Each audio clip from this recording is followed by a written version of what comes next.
자, 여러분 안녕하셨어요?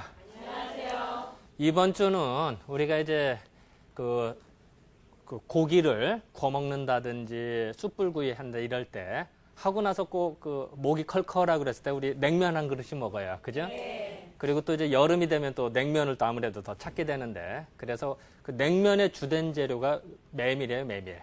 그래서 오늘은 그 메밀에 대해서 설명할까 합니다. 이 메밀은 그 역사적으로 그 기록이 된 거는 지금부터 약 한 1500년 전 정도에 그 중국의 그 남북조 시대가 있었어요. 그러니까 중국이 크게 남쪽하고 북쪽하고 나눠서 대판 싸웠던 때가 있는데 그때가 서기로 따지면 약 한 500년경 정도가 돼요. 그때 이제 북이라고 하는 나라가 있었어요. 거기에 이제 제민요술이라는 책에서 처음으로 메밀이라는 기록이 나와요. 제가 왜 뜬금없이 왜 갑자기 메밀의 그 기록을 얘기하느냐. 이 서양에는 그 당시에 메밀이 없었어요. 그러니까 동양에서의 최초의 기록이라고 하는 거는 전 세계에서의 최초의 기록이라는 거랑 같은 얘기예요. 물론 이제 뭐 책이 있는데 없어졌을 수도 있지만 또 현존하는 책 중에는 그래요. 그래서 그 대략 우리가 추정하기로는 이제 메밀이 그 원산지가 이제 중앙아시아 쪽, 중앙아시아 쪽으로 생각하는데 그것이 유럽으로 넘어간 것이 그 중국보다 약 한 기록이 500년 뒤에, 그러니까 약 서기로 따지면 약 한 1000년경 정도에 넘어갔다고 생각을 해요. 물론 이제 그거에 따라서 약간 이론의 여전히 있습니다만, 근데 분명한 거는 뭐 그리스 로마 시대 때라든지 이럴 때는 메밀이 없었어요. 그러니까 만약에 뭐 로마를 그 배경으로 하는 영화를 만드는데 뭐 메밀국수 먹었다. 그럼 그건 진짜 소설이죠. 그래서 이제 그 메밀은 이제 동양에서 처음에 시작돼서 유럽으로 넘어갔다. 이렇게 생각하시면 될 것 같고요. 이 메밀을 그 예전에는 그 구황식물로 많이 길렀어요. 구황식물. 구황식물이라는 게 식량이 부족했으니까. 그리고 메밀은 참 아무데나 심어도 참 잘 자라요. 그러니까 황무지라든지 개간항이라든지 아니면 화전. 그러니까 지금도 그 강원도 산골이나 이런 예전에 그 화전했을 때 그럴 때는 처음에 메밀을 많이 심고 이랬어요. 그러니까 평야지대는 별로 안 심고 이제 오지 지역에 많이 심었어요. 그런데 그 메밀을 한문으로 우리는 교맥이라고 그래요.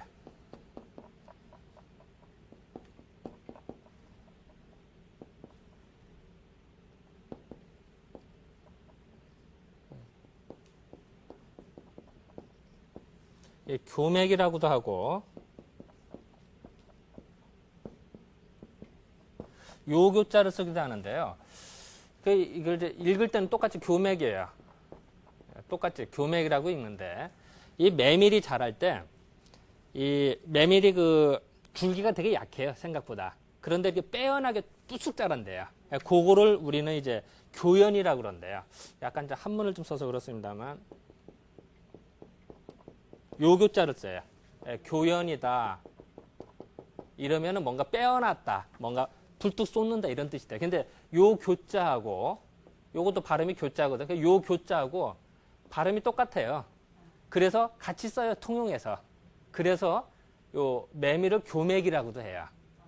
또 메밀을 아무데나 씨를 뿌리고 쉽게 자란다고 그랬죠. 그죠? 그러니까 쉽게 뿌리고 쉽게 수확을 해요. 우리가 수확한다고 할 때 뭐를 쓰죠? 요런 수확한 날 때 요 숫자를 쓰죠. 여기다가 풀초자를 붙인 거예요. 그러니까 쉽게 말하면 요 단어를 보면은 쉽게 수확하는 뭐 그 맥이다 이런 걸 알 수가 있죠. 그리고 또 요 맥이라고 하는 거를 지금은 현재는 보리맥자로 써요. 그죠? 이 보리맥으로 쓰는데 옛날에는 밀맥으로 썼어요. 그러니까 지금은 밀이라고 하면 이제 그 소맥이라고 그래요. 소맥. 적을 숫자를 써서. 그러니까 지금은 요 맥 하면은 보리지만 옛날에는 밀의 의미였거든요. 그러니까 자, 다시 한번 볼까요? 자, 뭔가 좀 빼어나고 뭔가 좀 멋있다. 그런 밀 같은 거. 그러니까 교맥이 되죠. 메밀이 되는 거죠. 그리고 뭔가 수확하기가 좋은 그 밀 비슷한 거. 이렇게 이제 맥이 잡혀요. 그래서 이제 단어가 형성이 돼요. 그래서 이제 요런 단어를 통해서도 우리가 이제 그 메밀의 성질을 알 수 있을 것 같아서 잠깐 설명을 좀 드렸어요. 예전 기록을 보면요.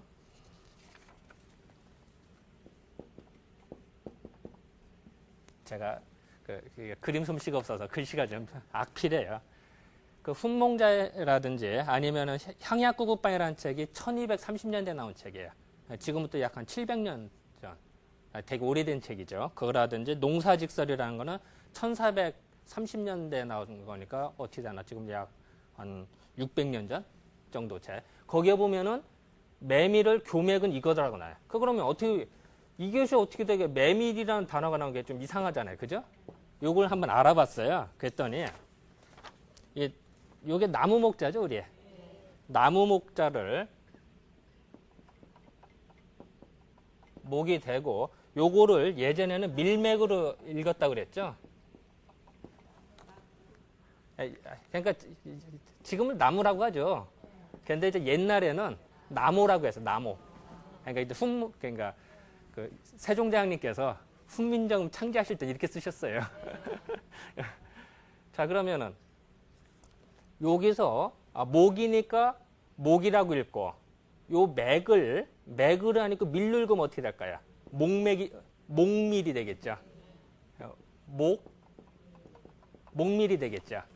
그래서 목밀이 모밀이 되고 모밀이 메밀이 되는 거예요.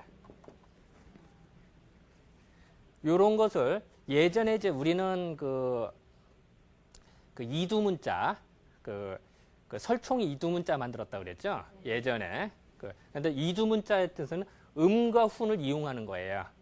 우리는 보통 단어를 읽을 때는 밀로 읽어야 되겠죠. 당연히. 지금 같으면은. 근데 옛날에는 우리 한글이 없었으니까 옛날. 그때는 음과 훈을 이용해서 이걸 이제 이두문자예요. 이두문자로 쓸 때는 밀. 요렇게 해서 이제 형성이 된 걸 이해하면 참 이제 쉽죠. 그리고 요런 걸 봐도 요건 옛날에는 확실히 밀의 의미였구나. 요런 것도 이제 알 수가 있고요. 그래서 참 서두가 좀 약간 좀 길었는데요. 그 메밀은 우리 메밀 먹고 나서 몸에서 열이 날까요? 아니면 몸이 좀 시원할까요? 시원하죠. 그리고 그 메밀 먹고 어쨌든 뭐 열 난다는 사람이 없어요. 그죠? 근데 왜 대개 우리가 고기 먹고 난 다음에는 우리 대개 그런 얘기 하죠. 고기 먹으면 피가 좀 탁해지고 야채 먹으면 피가 맑아진다 이런 얘기 됐죠. 더구나 그 고기를 우리는 불에다 구워서 먹어요. 그래서 뭐 석쇠에다가 막 굽고 그럼 아무래도 그걸 먹으면 피가 탁해지고 뭔가 좀 열이 나요. 물론 거기다 술 한잔 하면 더 열이 좀 나겠죠. 그랬을 때 우리가 좀 컬컬하고 시원한 걸 찾게 돼요. 사람 심리라는 거 하는 게. 그랬을 때 그 냉면, 물냉면 같은 거라든지 이걸 딱 먹으면 뭔가 좀 막힌 게 내려가는 듯한 느낌이에요. 그래서 메밀이 뭔가 막힌 거를 뚫어주는구나. 이런 생각을 하게 됐어요. 그리고 뭔가 열이 날 때 먹으면 좋겠구나. 이런. 그래서 또 실질적으로 사람한테도 그렇게 써요. 어떻게 쓰냐면은 예를 들어서 우리가 말해서 이제 사상의학으로 말할 때 이제 태양인의 경우인데요. 태양인이 이제 성격이 좀 급해요. 성격도 좀 급하고 기가 위로 솟구친다고 그래요. 기가 이렇게 너무 뿜어나간다는 표현이 날 거예요. 근데 그거를 뭔가 좀 뭔가 좀 가라앉힌다고 해요. 우리가 상기된다는 표현을 써요. 상기. 기가 위로 올라간다. 이런 얘기 가끔 듣죠? 우리도 약속 시간이 이제 늦어서 뭐 차는 밀렸고 이러면 어떻게 돼요? 괜히 걱정되죠? 그러면 이제 열이 오르죠. 이상하게 내가 열이 오르든 안 오르든 차는 똑같이 가는데. 근데 괜히 마음이 안절부절해. 약속 시간 늦으면은. 그럴 때 열이 떠요, 진짜로.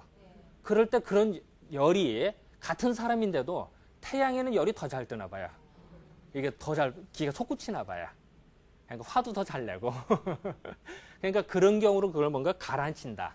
라고 생각해서 태양인한테 써요. 특히 이 태양인들 같은 경우는 이 기가 위로 솟구치다 보면은 참 사람 심리가 참 묘하죠. 이 사람이라고 하는 게요. 이렇게 봅시다. 이게 배꼽이고요. 이랬을 때 뭐 사람에 따라서는 예를 들어서 배꼽을 중심으로 사람을 상하다, 위아래로 구분하기도 하고 어떤 사람이 횡격막을 중심으로 하기도 하고 약간 논란의 소진이 있습니다만 어쨌든 대충 따졌을 때 위아래로 상하로 봤을 때 사람의 에너지라고 할까요? 기라고 할까요? 그것이 똑같이 50대 50으로 흘러야 돼요. 위아래로. 그게 정상일 거 아니에요. 근데 기를 자꾸 솟구친다는 얘기는 뭘까요? 위로 70이 가고 밑으로 30이 간다는 얘기겠죠. 위로 많이 간다는 얘기는 거꾸로 얘기하면 밑으로 갈 에너지가 부족하다는 얘기예요. 에너지가 부족하면 어떻게 될까요? 이 다리가 힘이 없겠죠. 그러니까 오랫동안 뭐 쇼핑을 한다든지 걸어다니려면 다리 아파해요. 태양인들이. 그래서 쉽게 다리가 저리다고 하라든지 아니면 힘 빠진다. 그리고 오래 걷는 걸 좀 싫어하는 경향이 좀 있어요. 그러니까 만약에 그 군대 같은 데서 위병소에 그 보초가 쓰죠. 정문 옆에 보면 딱 보초는 하루 종일 서 있어요. 서 있는 사람을 태양이 시키면 어떨까요? 그러니까 좀 꽤나 괴로울 거예요. 그죠? 그래서 이제 그 사상의학이라고 하는 게 각 체질별로 맞춰서 하면 참 재미있는데요. 그래서 사람이라고 하는 게 특히 태양인 같은 경우는 기가 위로 솟구쳤을 때 다리가 약해진단 말이에요. 요럴 때 메밀을 먹으면은 기가 솟구친 걸 밑으로 가라앉힌대요. 그러니까 너무 솟구친 걸 밑으로 차가운 기운을 밑으로 내려주거든요. 내려주면 어떻게 될까? 50도 50 균형이 맞춰주면 저절로 다리가 힘이 들어가겠죠. 이제 이렇게 생각을 한 거예요. 그래서 또 실질적으로 그렇게 약을 써요, 우리들이. 그리고 또 그 메밀 같은 경우도 보면 이제 우리가 설사할 때도 쓰는데요. 이 설사도 종류가 많아요. 종류가 많은데 어떤 사람은 이제 속이 열이 나도 설사하는 수가 있고 속이 차고도 설사할 수가 있어요. 그런데 이거는 이제 열이 났을 때 우리는 이제 습열이라는 표현을 써요. 습열. 약간 이제 용어를 쓰면요. 속이 습하고 뭔가 열이 났을 때 이 습열로 인한 그 설사했을 때 메밀 국수를 먹으면 그냥 낫는 수가 많아요. 그리고 또한 여기 이제 예전 임상 기록을 보면은 1년 동안 매번 화장실 하루에 2-3번씩 서너 번씩 가는 사람이 있었대요. 매일. 그리고 뭔가 대변을 보고 나도 좀 덜 본 것 같고 무지력하고 이런 사람. 속에 이제 열이 있어서. 그러니까 1년, 그러니까 소위 말해 채기가 오래 간다고 하는 사람들 있죠. 그런 사람들이 메밀국수 먹으면 치료가 됐더라. 이런 기록들이 나요. 그것도 기가 솟구치는 거. 뭉쳐있으면 어때? 열나죠. 우리도 그렇잖아. 뭉쳐있으면 열나잖아요. 남자, 여자도 마찬가지야. 뭉치면 열나죠. 흩어지면 어때요? 좀 쉽죠? 이게 세상의 이치예요. 먹은 게 뭉쳐서 가만히 있으면 어떻게 되죠? 열나겠죠? 그거를 뚫어주는 역할을 해줘요. 메밀이. 자, 그러면은 몸이 차가운 사람이 메밀 먹으면 좋을까요? 안 좋을까요? 안 좋아요. 당연히 안 좋을까요? 그런 사람은 설사 진짜로 더 많이 하죠. 오히려. 그리고 또 우리 한의학에서는 또 그렇게 생각을 하는데요. 이 속에 이제 습열이 있을 때 요 열이 방광으로 들어갈 수가 있어요. 방광으로. 이 방광이라는 게 오줌보죠. 쉽게 말해. 우리말로 하면 오줌보고 한문으로 하면 방광이고. 그런데 열이 들어가면 습열이 들어가면 소변이 탁해져요. 우리가 보통 소변 보면은 사실 그 방송이니까 그렇습니다만 소변이라는 게 이제 맑고 좀 이렇게 좀 해야 되는데 이게 이제 뿌연하니 뭐 그 쌀뜨물 같은 게만 뜬다든지 그 뭐 색깔이 뭐 너무 진하다든지 이러면 그게 문제가 있는 거예요. 그랬을 때 대부분이 이제 우리 한의학에서 봤을 때는 습열이 방광으로 들어가서 그러지 않았나라고 생각을 해요. 물론 뭐 다 그런 건 아니에요. 여러 가지 종류가 나눠지는데 그럼 그럴 때 메밀을 먹으면 되게 좋아요. 그리고 또한 여자들 중에 이제 대하, 그 냉이 나온다고 그러죠. 우리는 흔히. 근데 사실은 냉이 나온다고 하는 게 다 자궁이 차고서만 나오는 게 아니라 자궁에 오히려 이제 습열이 들어가도 그래도 냉이 나올 수가 많아요. 우리는 흔히 냉하면 다 차갑다고 생각하는데 그건 아니에요.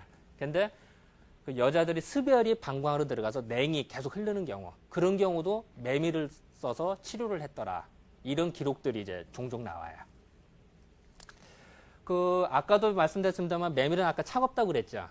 네. 차가우니까 열을 내린다. 아하, 그럼 우리가 피부에 뭔가 반점이 나타난다든지 뭔가 종기가 났다든지 이런 거는 다 열이 난다고 생각이 들어요. 네. 우리가 부스럼 날을 썰 때 열나죠? 네. 부스럼 날 때 아이고 시원해 이러지 않죠. 열나서 간지럽기도 하고 때로는 그렇잖아요. 그 열을 내려준다고 생각하니까 그런 부스럼에도 예전에 썼대요. 그러니까 이제 그런 생각이 들겠죠. 그죠? 차가우니까 그런 걸 써야된다. 또 우리가 그 메밀 껍질 같은 경우 버개 속에다 넣는 경우도 많아요. 그죠? 왜 그걸 넣을까요? 메밀이 시원하죠. 시원하니까 이 머리라고 하는 거는 시원해야지 머리가 뜨겁다면 병난 거예요. 이 정상인 사람은 배는 따뜻하고 이 머리는 시원해야 돼. 이거 반대로 머리는 뜨겁고 배는 차갑다. 이런 건 수상한 거야. 그 좋은 거 아니에요. 자, 그럼 밤에 잘 때 머리가 시원해야 되니까 당연히 그 메밀 껍질을 넣은 버개 속을 쓴다든지 이렇게 되겠죠. 그러니까 흔히 어떤 사람들은 버개를 막 솜 잔뜩 넣어서 막 따끈따끈하게 하는 사람이 있는데 우리 한의학적으로는 사실 좋지 않아요.